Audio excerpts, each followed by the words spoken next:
Hey everybody, my name's Ed. Okay, another random comic book review. So this time we're gonna do Howard the Duck magazine number 6 from 1980.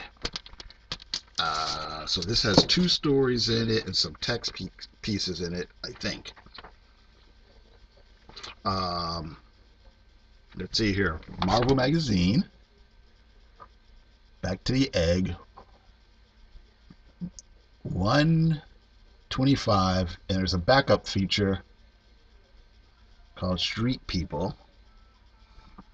And basically, the main story is Howard and Beverly's friend Wanda has psychic powers, and she uses her psychic powers to send Howard the Duck back to his home planet. And his home planet, of course, is populated with cartoon ducks. And you kind of see here, this cover is by um, Michael Pound, John Pound.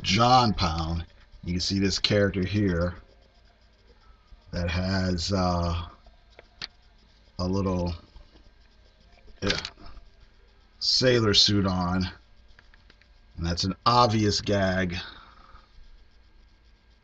about Disney and Howard the Duck. Okay, it's probably worth noting that at one point, like around this time or maybe a year or so before, Disney actually came after Marvel and said Howard the Duck is too similar to Donald Duck, and you need to redesign the look of that character.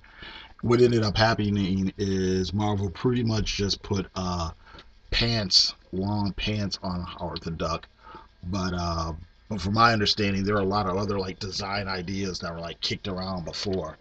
So anyway, so let's see here. We have the inside front cover. It doesn't say, but this is art by Gene Colan, giving a quick recap of Howard's origin. The main story is by Bill Mantlo, Michael Golden, and Bob McLeod. I don't know how to say his name. And then the backup story is Lynn Graham and Ned Sontag. One interesting thing is Bill Mantlo took over Howard the Duck from Steve Gerber. Around this time, Steve Gerber, who was the creator of Howard the Duck, actually filed a lawsuit against Marvel to try to earn or to try to get the rights back, to buy the rights of the character back from Marvel. So, and he actually put out in the early 80s, he put out a comic book with art by Jack Kirby. He didn't put it out, but it was put out by Eclipse Comic. That was Destroyer Duck. And eventually the suit was settled like years and years later. I know they made Steve Gerber sign some sort of non-disclosure act, but obviously Marvel kept control of the character. But I don't know. I think the speculation is they actually paid him off. They paid him who knows what. He was never allowed to talk about it. So who knows what the actual settlement was. But Marvel did settle with Steve Gerber. Another interesting thing is Bill Mantlo. Bill Mantlo was a big writer for Marvel at this time, but at some time during I guess, as the late 80s went on in the early 90s, he was he had gotten a law degree. He was doing like, I guess, defense work.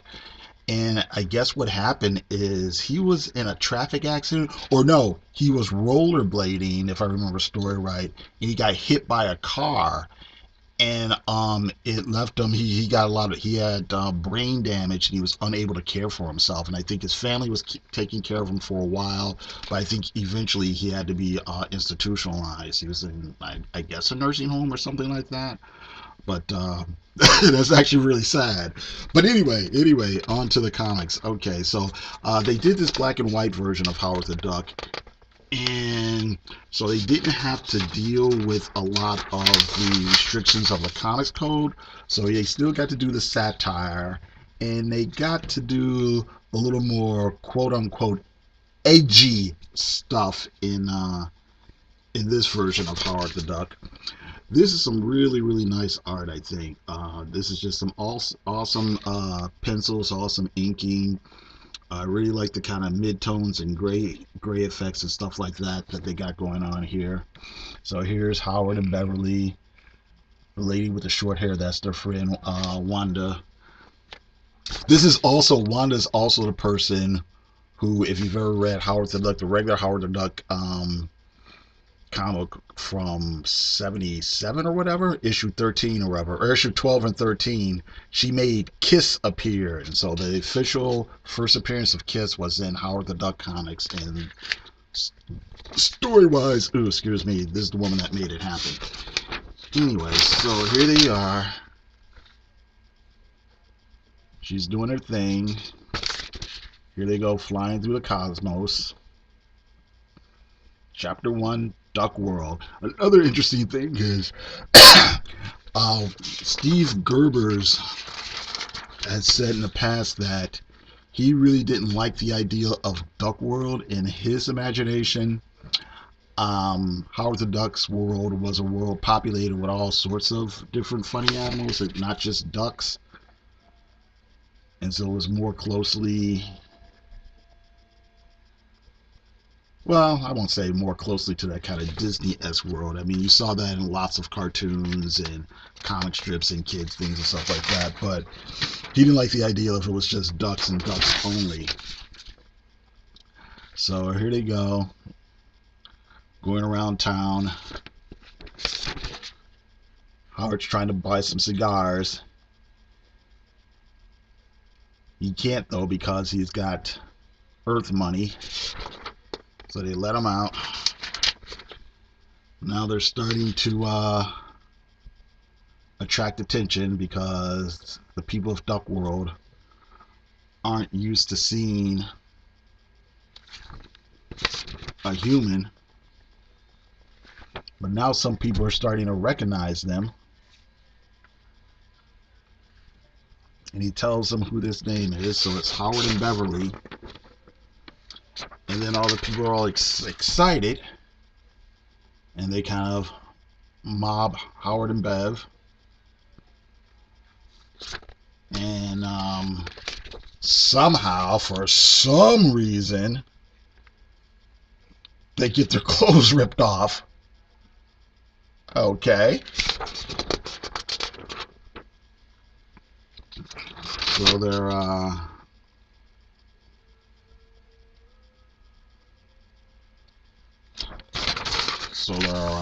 walking around or whatever, and they decide to go back to Howard's house, but there's some sort of media event going on, and here we go. Here's some camera people. Yep. I don't know if you can read this, but the one character calls one camera person Olsen. Olsen replies, "Okay, Chief." Hardy har har. All right. Here's some Moonies, and they're using standard Marvel catchphrases. And basically, they're not the Moonies, they're the Wackies, the witness of the Ascension cult. And there's some sort of kind of con man out there, religious con man, Jim Jones. I wouldn't even say he's a Jim Jones guy, but, you know, religious con man type guy. Here's an interesting thing here. You see some slackers sitting on top of a cop car, right? And one says, "Hey, you want a brew, Binky?" And he says, "Nah, I dig other pleasures when I'm parked on a pig mobile." Don't bogart that joint, bro. Okay. So, so basically what's going on, well, here, the religious guy is getting people all riled up, and the host brings out a writer named Truman Capote. And this is a guy who's written a book about Howard. And now we find out why he's famous on Duck World, even though he didn't know he was famous. He meaning Howard.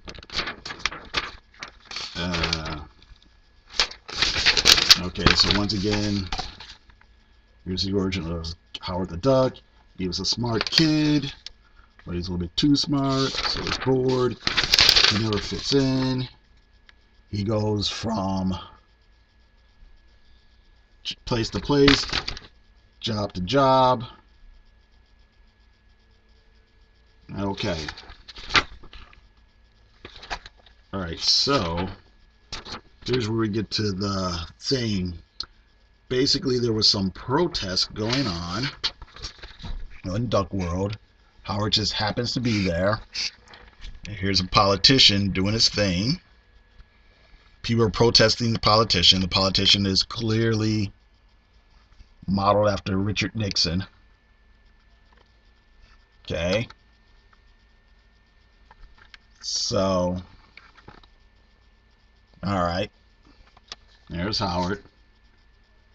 Now, here comes the National Guard.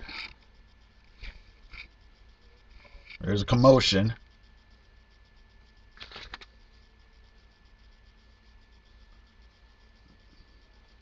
Then, oh, this is funny.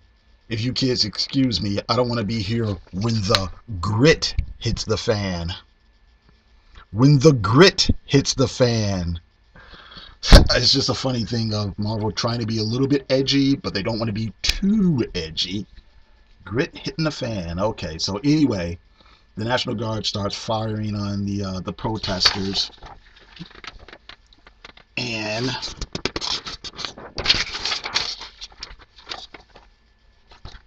somebody gets killed. And this whole thing, all right, just to finish the thought, somebody gets killed. All hell breaks loose. Richard Nixon and Spiro Agnew try to leave. Howard the Duck is clearly upset and disgusted. And then he leaps at Nixon. And then he disappears. And that's supposed to be the point where he disappears from his world and then comes to our world, or comes to Marvel's 616 universe. This whole thing is clearly modeled after the Kent State shootings that happened in real life around early 70s, 1970s, something like that. Basically, there was an anti-Vietnam War protest or something like that going on. Things got out of hand, and the National Guard, shot some people. Okay, this was really, and it was a big deal. It was a big deal, So, so a lot of stuff. Well, I don't want to say this. Well, I don't want to go dragging on about it. But hey, if you're a fan of Neil Young or you're a fan of classic rock, Neil Young wrote that song Ohio. That's what that song was about, this incident, or inspired by it anyway. Forwarded in Ohio. Yeah. Okay, so anyway, back to the silly comic book. All right, so this is what's happened. People saw him disappear, and this guy, the religious guy, the religious con man, decided to start a cult around Howard the Duck, and so that's what we're doing. That's what's going on there. So la di da di da. Here comes Howard out of the crowd, and he's like, "Hey, I'm here and I'm alive." And comes the instant celebrity again, or it's the return of the Messiah, or whatever you want to say. And then here we go, and he tries to tell everybody off. And he says, and the rest of y'all, all you bozos letting this overstuffed evangelist tell you how to think, how to live, how to dream. I ain't no saint and I ain't no symbol, and I don't accept no disciples, so don't apply. You hear me? You're on your own. Go, do what you want. Don't follow anybody. That's what I mean by get down. That's another funny thing, too, because in 1976, in real life, they had those Howard the Duck for president buttons, and the slogan on it was "Get Down, America." So that's what that's from. You want us to think for yourself, to do whatever we want? Oh, if it feels good, do it. Lardy-dardy-dar. Okay, so here's the evangelist taking off. You see these three guys hanging around. Okay. Okay, so blah blah blah. Stuff goes on. Yeah. And Howard and Beverly get a spot on the Tonight Show with Johnny Quaxon. Okay. But it is more the kind of cult of celebrity thing that's going on. And, alright.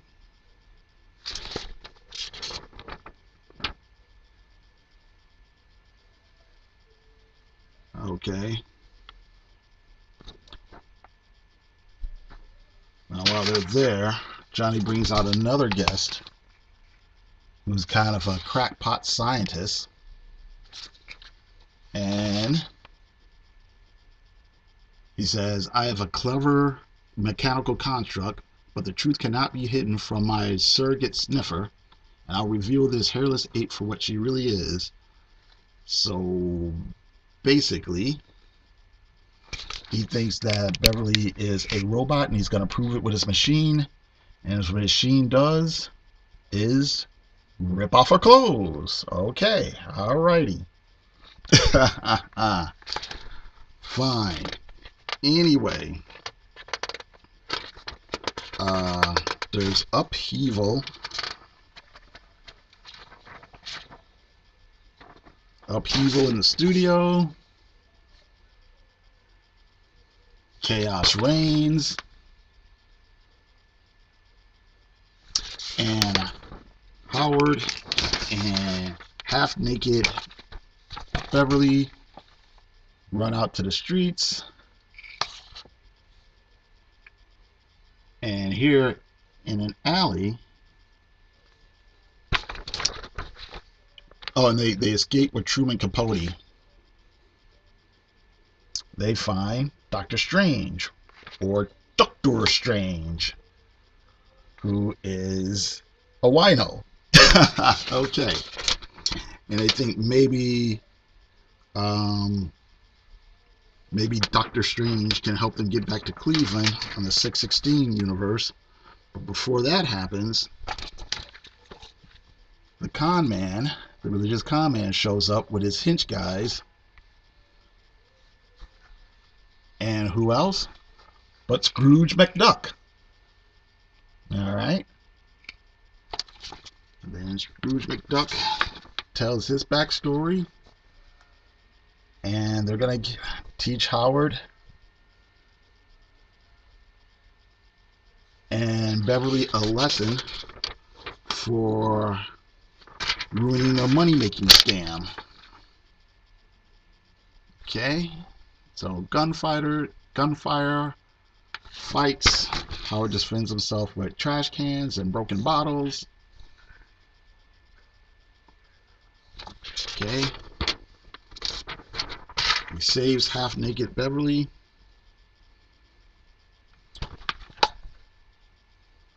When Dr. Strange's bottle of booze is damaged accidentally, he gets mad and he tries to zap everyone, but who he zaps are Beverly and Howard, and they leave Duck World.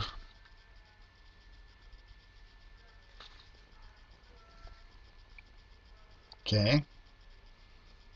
Truman Capote decides he's going to tell the world the truth.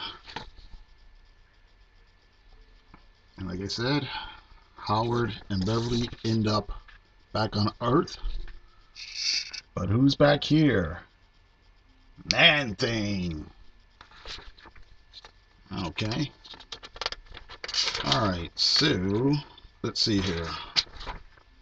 Here's an ad for Bizarre Adventures number 2, which was a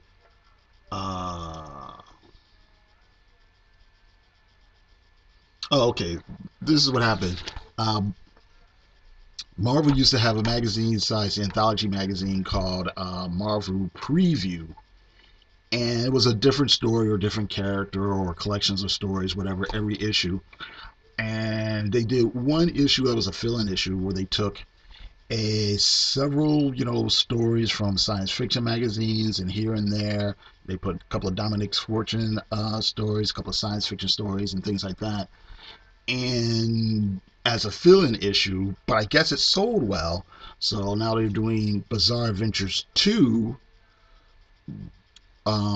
which was all new stories. And eventually they ended up changing the title of a bizarre changing the title of the magazine from Marvel Preview to Bizarre Adventures, and that was the title until it got canceled. Okay, so what's this? The far off the wall story behind Street People. Okay, this is okay, so this is really a story about some people, some hippies, basically living in San Francisco, back in the late 70s, back in the late 60s, early 70s. Interesting art. The story was kind of meh, but I do like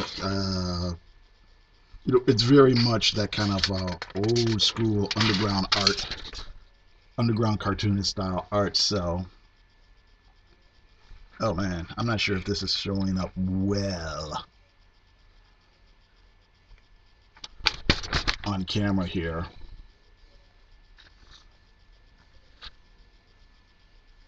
But okay. Alright. There's just hippies going along trying to do their thing, but the man's always coming down on them. And one of the characters decides they're not going to take it anymore. If you look closely, you can see they got some dynamite. Alright, whatever. Ew. Okay. Alright, letters page. And it looks like they divided up to positive letters. And then the next part is negative letters. Okay.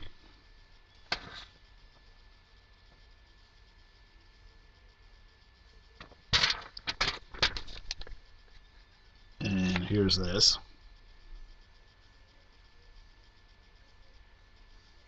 For whatever it's worth. And then special last issue. It's an ad for Tomb of Dracula magazine, black and white magazine. Okay. Back, there's ads for things that are being sold by Bud Plant. So ads for ElfQuest, Star Reach, Spirit reprints, and then Night Music, and then also art portfolios by different people. All right. Okay, and that's it. Thank you very much for watching. And you guys have a good day.